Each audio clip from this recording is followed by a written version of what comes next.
রাশিয়ার শান্তিবার্তা উপেক্ষা ইসরায়েলের। তাহলে কি যুদ্ধই ভবিষ্যৎ? মধ্যপ্রাচ্যে উত্তেজনার আগুন যখন নিয়ন্ত্রণের বাইরে চলে যাচ্ছে, তখন রাশিয়া এক নতুন প্রস্তাব নিয়ে সামনে এসেছে।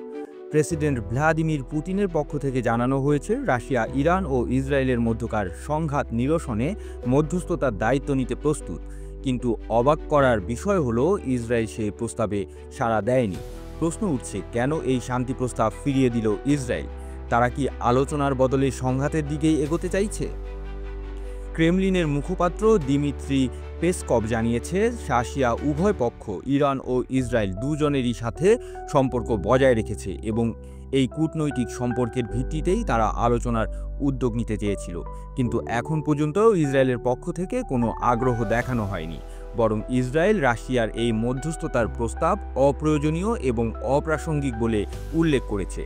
প্রশ্ন হচ্ছে, এই প্রস্তাবটি শুধু রাশিয়ার তরফ থেকে একটি আন্তরিক শান্তি চেষ্টা ছিল, নাকি এর পেছনে ছিল ভিন্ন কোনো কৌশলগত উদ্দেশ্য? রাশিয়া দীর্ঘদিন ধরেই ইরানের ঘনিষ্ঠ মিত্র, কিন্তু তারা ইসরায়েলের সাথে সম্পর্ক ছিন্ন করতে চায় না, কারণ মধ্যপ্রাচ্যে নিজেদের প্রভাব টিকিয়ে রাখার জন্য রাশিয়া দুপক্ষকেই পাশে চায়। বিশ্লেষকরা বলছেন, পুতিন হয়তো এই প্রস্তাবের মাধ্যমে আন্তর্জাতিক রাজনীতিতে নিজেকে আবারও শান্তির দূত হিসেবে তুলে ধরতে চেয়েছেন। কিন্তু ইসরায়েল কি মনে করে রাশিয়া যথেষ্ট নিরপেক্ষ থাকবে, নাকি তাদের কাছে রাশিয়ার এই ভূমিকা একপেশে বলে মনে হচ্ছে? Moscow State Institute of International রিলেশনসের সহকারী অধ্যাপক নিকোলাই সুরকভ বলছেন, এই ভারসাম্য রক্ষা করা রাশিয়ার জন্য খুব কঠিন একটি খেলা, কারণ দুপক্ষের মধ্যেই দ্বন্দ্ব কেবল রাজনৈতিক নয়, এটি নিরাপত্তা, ধর্মীয় এবং আঞ্চলিক আধিপত্যের প্রশ্নেও গভীরভাবে জড়িত।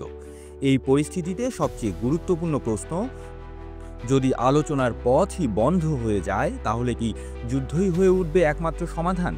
আর যদি তা হয়, তবে এর প্রভাব কতদূর পর্যন্ত বিস্তৃত হবে? এই প্রশ্নগুলোর উত্তর সময়ই দেবে। তবে এ কথায় স্পষ্ট, শান্তির প্রস্তাব ফিরিয়ে দিয়ে ইসরায়েল এক নতুন বার্তা দিয়েছে। তারা আপাতত আলোচনার নয়, শক্তির ভাষায় কথা বলতে আগ্রহী। আপনারা দেখছিলেন প্রতিদিন সকাল।